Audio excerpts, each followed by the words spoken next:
Baiklah, Assalamualaikum warahmatullahi wabarakatuh. Next.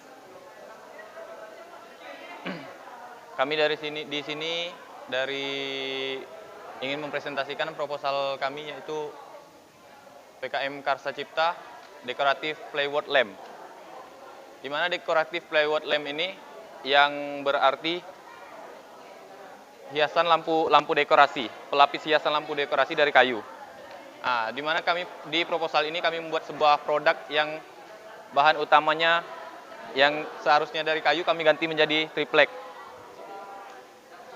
bekas dan bohlam bekas. Kemudian dari lampu yang kita kreasikan ini, lampu ini dapat digunakan di mana saja. Karena lampu ini bisa dibuat untuk lampu tidur, lampu hias. Selain itu bahan yang kita gunakan juga mudah didapatkan. Tujuannya yaitu dapat mengurangi pencemaran dan memanfaatkan barang-barang yang tidak bisa terurai. Next. Kami mencetus ide ini berdasarkan pengamatan kami terhadap beberapa orang, ya Pak. Dan sebagai salah satunya ada seorang yang memiliki kebiasaan dia tidak bisa tidur akibat cahaya lampu yang terlalu terang. Kemudian itulah timbul ide ini, di mana kami buat sebuah lampu yang fleksibel, dua di dalam atau two in one, di mana lampu ini bisa digunakan sebagai lampu tidur atau hiasan dekorasi, hiasan kamar.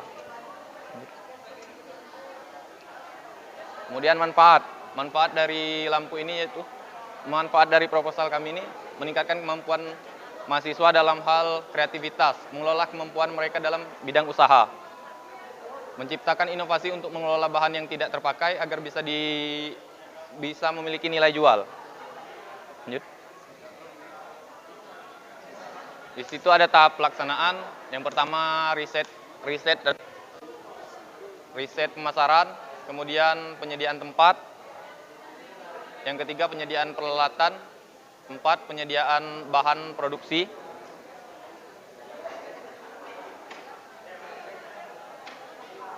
Dan yang kelima proses produksi. Lanjut. Dan terakhir tahap pemasaran. Produk kami ini akan dipasarkan melalui media-media online maupun offline. Seperti konsumen dapat melakukan pemesanan melalui media offline seperti mungkin yang melalui akun Instagram, Facebook, atau sebagainya. Dan promosi-promosi yang kami lakukan juga menggunakan akun-akun sosial media. Karena tujuan dari produk kami ini atau konsumen dari produk ini terlebih-lebih kepada kaum muda-mudi dan ibu rumah tangga. Lanjut. Ya, mungkin demikian saja dari presentasi dari proposal kami. Saya tutup. Assalamualaikum warahmatullahi wabarakatuh. Anggarannya dulu ya Gofar ya. Jadi total anggaran yang Gofar dan teman-teman ajukan itu 4 juta ya. Padahal minimal kita ngajukan 5 juta loh Gofar. Artinya nanti bisa dinaikkan lagi menjadi minimal 5 juta. Tapi angkanya harus angka cantik. Misalnya 5.790.300 sekian kayak gitu. Nah, ada beberapa hal yang ingin Bapak koreksi sebelum nanti dinaikkan atau ditambahkan item-item yang lain Gofar. Pertama di sini ada gergaji, bor, penggaris, dan pensil. Harga sudah ada. Maksud sudah ada itu apa gitu Gofar? Artinya sudah dimiliki. Nggak usah. Kalaupun memang ingin mengadakan atau pengadaan, ditulis itemnya peralatan, dirinci gergaji 50.000, bor 30.000, penggaris 20.000 ditulis. Walaupun dalam kenyataannya kalian ada. Nah, itu bisa untuk naikkan angkanya. Bola lampu, satuannya ditulis berapa yang dibutuhkan. Bila perlu sertakan dengan merek bola lampu itu sendiri, Gofar. Ya. Kabel berapa meter? Kabel itu kan jenisnya juga ada banyak. Ada kabel yang ukuran sekian mili, ada ukuran sekian mili. Kan dalam satu bola lampu yang kalian buat ini, yang Bapak perhatikan ini kan bisa memakai beberapa jenis kabel kan mungkin kan. Kemudian tempat lampunya itu ini tidak ada di sini. Tatakan lampu ya bahasanya. Oh, bahasa tatakan itu saya nggak tahu. Apa tempat lampu bahasa ya, tanya nanti. Itu ditulis satuan mereknya juga ditulis. Ya, jadi lebih betul-betul terperinci, Gofar.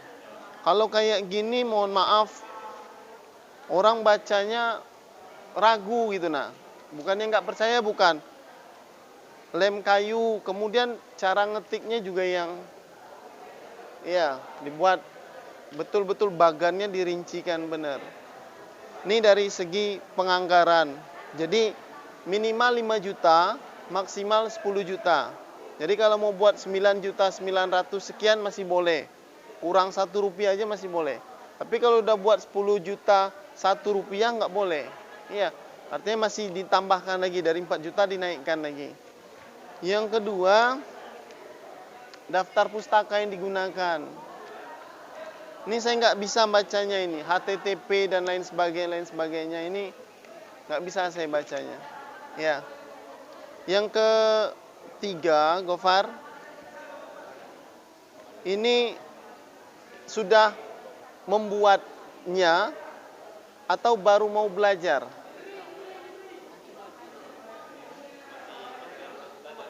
Proses belajar. Nah, ini jadi pertanyaan. Padahal enggak, Gofar dan teman-teman itu sudah menguasainya belum? Membuat ini udah bisa belum? Membuat ini sudah bisa. Ini.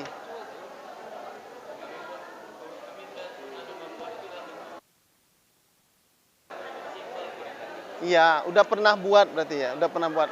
Artinya kan karena ini kan mau diajarkan ke masyarakat. Bukan sekedar untuk Gofar buat kemudian dijual, bukan. Ketika Gofar dan teman-teman udah bisa, maka ajarkan ke beberapa mitra masyarakat yang akan dibina. Ya kan? Nah, kalau memang seperti itu, pertama betul-betul sudah dikuasai, produknya sudah ada. Jangan dalam rangka uji coba. Maaf ya. Dalam rangka, oh kami baru mau uji coba Pak produk yang ini. Sebelumnya bukan ini produk kami. Nah, artinya gambar yang Gofar tampilkan ini berbeda dengan yang akan Gofar yang sudah Gofar betul-betul kuasai gitu nah. Nah, ini jadi masalahnya di situ. Ya. Nah, jadi itu saja dari Bapak. Pertama dari anggaran tadi, kemudian daftar pustaka, yang ketiga memang ini sudah real pernah dilakukan dan akan diajarkan kepada masyarakat. Itu mungkin dari Bapak sebagai catatan. Mungkin silakan teman-teman lain.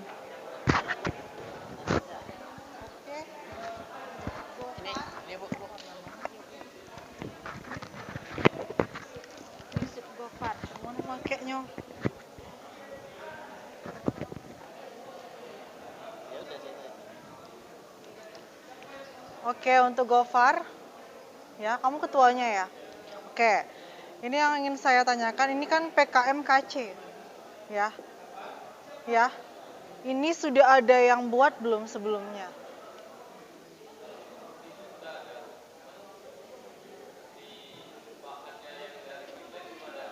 Oke, artinya yang biasanya orang buat itu dari kayu, dan sekarang kamu memperbaruinya pakai triplek, kayak gitu. Jadi nilai tambah yang kamu ambil ini pakai triplek, tapi dalam bentuk yang sama. Selain dari penggunaan yang tadinya kayu diganti dengan triplek, apa nilai jual yang bakal kamu tingkatkan lagi di penelitian kamu ini apa?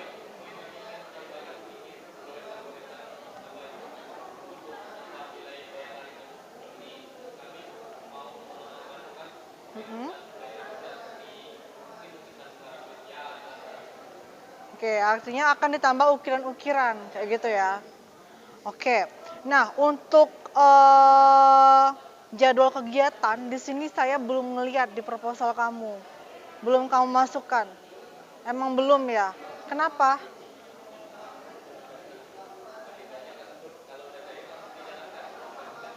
Waduh, kok nunggu kalau udah cair? Bakal dapat nggak kalau misalnya formatnya nggak benar? Orang itu ngelihat dari awal sampai akhir formatnya dulu. Formatnya benar atau enggak? Kalau formatnya nggak benar, nggak bakal dibaca. Jadi nggak bakal dapat kalau formatnya salah, gitu loh. Ya, paham ya? Nah, untuk selanjutnya format akan dibahas sama Ibu Ira. Silakan Ibu Ira.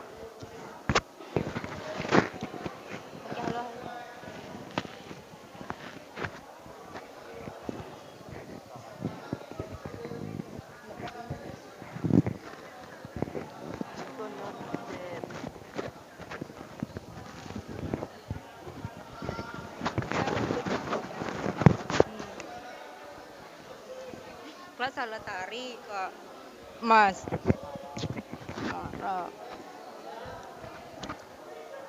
Baik.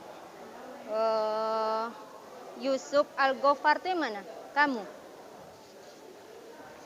Oke. Yang pertama, apa ya? Ya saya tidak bisa menyalahkan juga seperti yang ditanya sama Bu Liza tadi. Mana anggarannya kok tidak ada? Terus kamu katakan baru membuat andai kata cair. Ya, gitu tadi. Apa yang jadwal. Jadwal baru membuat jika cair. Ya jadi saya tidak bisa menyalahkan proposal kamu, jangan-jangan ini proposal kamu buat-buat aja kali baru. Dibuat benaran kalau cair kali. Karena ya benar. Karena apa ya? Tidak mengikuti ya balik lagi ke format yang diminta kayak gitu nah. Berbeda dengan format KC. Yang pertama misalnya di sana udah jelas isi proposal itu maksimal 10 lembar. Nah, tetapi kamu ini sampai 25 lembar. Nah, balik lagi yang ditanya oleh Bu Liza tadi. Kemudian di bab pendahuluan. Ini kan kita ini kan karya ilmiah ini nih. Nah, tapi coba lihat bahasa kamu. Jadi, yaitu yang seperti saya sampaikan kalau mahasiswa ujian skripsi itu. Kalau mau ngutip punya orang, ditengok-tengok juga. Nah, itu kan bahasa internet kayaknya ini. Coba lihat paragraf terakhir kamu. Masa iya ada online yang saya kenal memiliki penghasilan yang membuat saya ngiler. Hehehe. Masa iya bahasa ilmiah gitu. Jadi itu yang kata kalau dosen bilang itu kalau mau nyontek ya pintar-pintar dikit gitu. Nah terkait lagi di bab 1 itu tidak ada sub-subnya tadi. Tapi kamu masih buat di sana sub-subnya. Itu kan kamu tidak mengikuti aturan yang ada. Kemudian target yang ingin dicapai apa? Itu udah ada belum di latar belakang kamu? Itu belum tergambar apa sih yang bakal kamu hasilkan. Kemudian tadi kamu katakan kan sebelumnya udah ada dari kayu. Dari apa? Kayu ya. Yang mau kamu buat dari triplek. Nah, keunggulan yang kamu itu apa? Itu belum tergambar di sini. Di latar belakang kamu. Padahal kan itu seharusnya isi latar belakang. Bukan sekedar curhatan-curhatan belaka. Kemudian kalau proposal KC ini kan ada tinjauan pustaka. Yang namanya tinjauan pustaka itu kan harus jelas sumbernya. Dari mana? Entah itu artikel, entah itu proceeding, entah itu memang buku terkait PKM ini. Nah, tapi di sini tidak ada sama sekali sumbernya itu kamu buat. Tiba-tiba di daftar pustaka muncul. Kan tidak sinkron. Nah, jadi diperbaiki. Kemudian sama yang kayak di bab 4 anggaran dan jadwal. Itu anggaran kamu apa ya? Tidak ada pakai biaya operasional 1, operasional 2. Itu apa maksudnya? Tidak ada kayak gitu rinciannya. Kemudian bola lampu 53.000, tiba-tiba muncul jumlah 800. Itu dapat dari mana? dari kiro-kiro.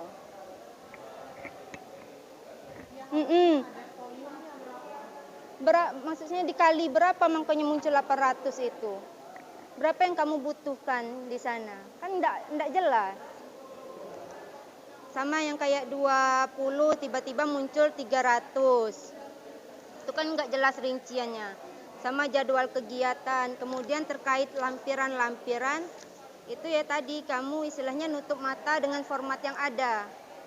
Entah kamu ngambil dari mana. Jadi kan sayang maksud saya kalau memang ide kamu sudah bagus tapi buatnya asal-asalan. Ikutilah format yang ada. Itu aja dari saya, terima kasih. Daftar pustaka dikit lagi, Pak. Oke, untuk daftar pustaka tadi, ya. Untuk daftar pustaka itu formatnya pakai Mendeley, jangan lupa. Ya, kamu udah tahu belum? Pakai Mendeley aplikasi. Jadi nggak bikin-bikin sendiri. Dan kalau bisa, kamu ngutip dari artikel atau dari kutipan yang emang bener-bener udah bagus kayak gitu. Misalnya ngambilnya dari Garuda, misalnya kayak gitu. Jadi jangan dari internet yang sumbernya itu tidak jelas siapa yang buat, kayak gitu ya. Oke, terima kasih. Silakan. Saya ingin nanya nih, sebelumnya sudah bimbingan dengan Pak Santoso belum? Pembimbing ya? Pak Santoso kan? Pak Ajat ya? Oh sorry, maaf. Pak Santoso. Dekan FK, oh ya benar. Tapi, oh ya, sorry. Dengan Pak Ajat sudah bimbingan belum? Pernah sekali. Sudah. Setidaknya 1 kali kan? Oke, 1 ya. Berarti alhamdulillah. Yang kedua, sudah baca buku panduan belum? Tidak. Jadi Yusuf Al-Ghafar dipanggil? Dipanggil namanya? Yusuf. Gini Sob, saya sebenarnya kami sudah diskusi tadi bahwa judul kamu ini bagus. Kalau misal Karsa Cipta itu sudah hampir masuk ya, tinggal beberapa perampungan. Cuma ada kegagapan antara misalnya menuangkan ide atau pengalaman atau apa yang sudah dikerjakan itu ke dalam tulisan. Kamu gagap di situ, agak bingung itu kan, kira-kira membuatnya seperti apa. Padahal di buku panduan itu sudah ada. Jadi dengan Pak Ajat nanti itu bimbingan lagi. Pak, ini tolong dibimbing, ini sebenarnya maunya seperti apa. Di bab ini harus menuangkan apa ya? Di bab ini harus menuangkan apa. Nah, sehingganya maaf itu misalnya kalau dikatakan sesuai panduan ini belum, sangat sama sekali. Benar kata yang disampaikan oleh beberapa reviewer tadi, sebelum kita dibaca ini bagus nih. Pas dianya, wah nggak sesuai panduan karena dia pikiran reviewer pusat itu dia sudah otomatis dia akan membahas dia akan membaca ini. Ternyata kita nggak sesuai panduan. Misalnya contoh sederhana misalnya di anggaran di bab berapa ya? Di bab 4 itu tidak ada rincian, cuma kamu bahan habis pakai berapa, operasional berapa, kemudian transportasi ya, kalau nggak salah ya. Ini apa nih passwordnya? Oke, di sini ada nih. Oke, kalau misalnya di bab 4 itu peralatan penunjang itu berapa? Totalnya saja, nggak usah dirincikan. Bahan habis pakainya berapa, perjalanannya berapa, lain-lain berapa. Itu ada, persentasenya ada. Kalau di sini bisa dilihat nantinya. Itu makanya penting kiranya dengan Pak Ajat nanti, Pak tolong dibimbing saya ini mengenai penulisannya. Saya idenya seperti ini Pak, nanti Pak Ajat yang membaca juga panduan, oh ini di sini Sob, ini di sini. Idenya udah bagus nih, udah bagus. Tapi mau ngomong kita tidak cukup sebatas itu. Kalau misalnya kita pertahankan ini, kemungkinan gagal itu sangat tinggi. Karena kita ini harus mengikuti aturan panduan yang sudah ditetapkan oleh Kemendikbud. Ya, mungkin itu dari saya. Terima kasih. Ada Pak? Pak Rasid? Ya.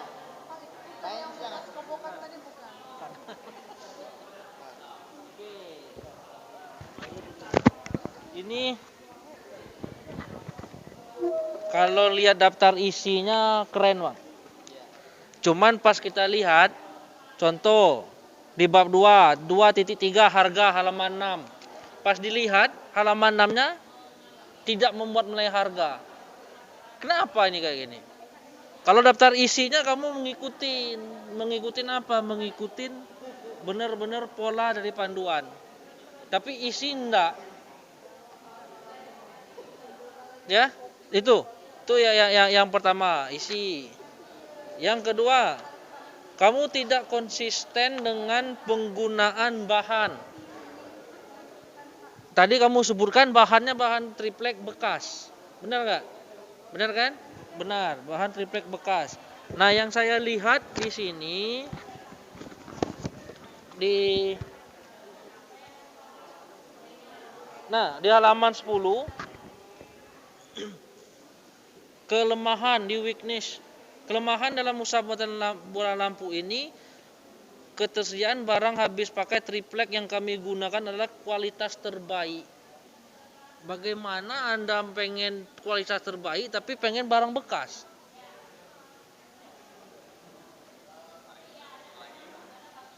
Nah, saya nggak tahu kalau salah ketik.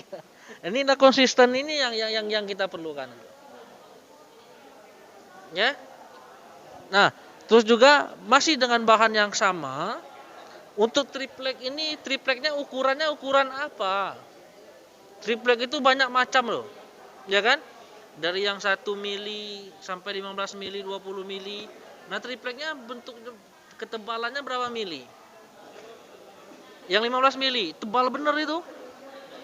Iya, tebal.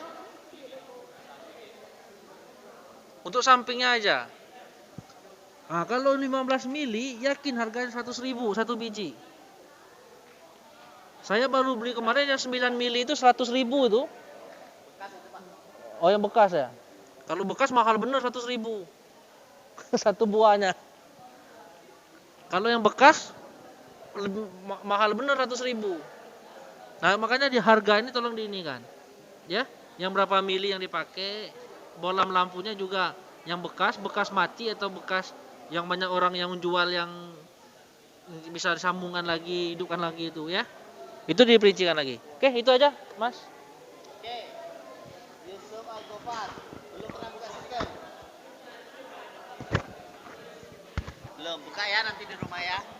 Itu ada beberapa hal yang perlu kamu isi, alamat, kemudian email.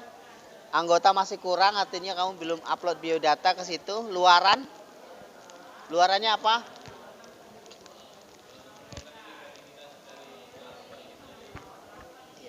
Luarannya itu dalam bentuk buku, artikel, jurnal, dan lain-lain. Nanti dikonsultasikan ke dosen pembimbing. Kemudian soal dana tadi. Ya, diperbaiki nanti diupload di sistem. Itu aja dari saya. Terima kasih.